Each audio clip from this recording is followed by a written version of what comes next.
அன்பு நண்பர்களுக்கு வணக்கம். சிறு பஞ்சம் மூலம் பாடல் 65. இந்த பாடல் உண்மையான துறவு எது என்று சொல்லுகிற பாடல். துறவரம் நல்லதா அல்லது இல்லறம் நல்லதா என்று கேள்வி எழுப்பி சரியான முறையில் ஏற்றுக்கொள்ளாத துறவரத்தை விட இல்லறமே மேல் என்று உணர்த்துகிற பாடல் இது. பாடலை பார்ப்போம்.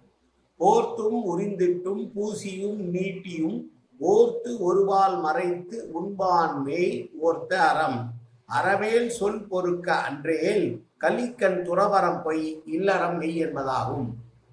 முழுமையான உடம்பை காண்பிக்காமல் உடலை போர்த்தி கொள்ளுதல், பல வகையிலே வேடமிட்டு கொண்டு தான் இன்னார் என்று தெரியாமல் இருப்பது, பட்டை பட்டியாக திருநீறு மற்றும் அதற்குரிய பொருள்களை பூசிக்கொள்வது, முடியை நீட்டமாக வளர்த்து கொள்வது அல்லது மொட்டை அடித்துக் கொள்வது, இதையெல்லாம் துறவினுடைய தோற்றத்தை என்று சொல்லி ஏற்றுக்கொள்பவர்கள் உண்மையான அறத்தை பின்பற்றாவிட்டால் அந்த துறவு வேஷம், துறவு என்பது வேஷமாகவே இருக்கும்.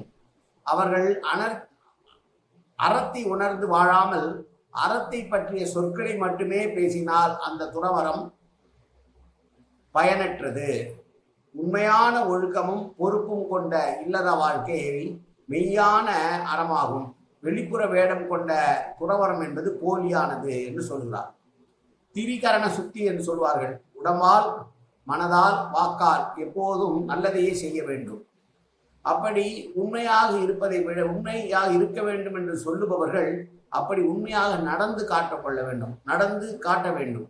எனவே ஒரு நல்ல துறவி என்பவன் தான் எவ்வாறு வாழ வேண்டும் என்பதை தன்னுடைய நடத்தையின் மூலம் வெளிப்படுத்துவான். அப்படி வெளிப்படுத்தாத வெறும் வார்த்தைகளுக்கு மட்டும் துறவரம் மேற்கொண்டவர்களாக இருப்பவர்களை காட்டிலும் நல்ல முறையிலே இல்லறம் நடத்துபவர்கள் மேலானவர்கள். மீண்டும் ஒருமுறை பாடலை பார்ப்போம்.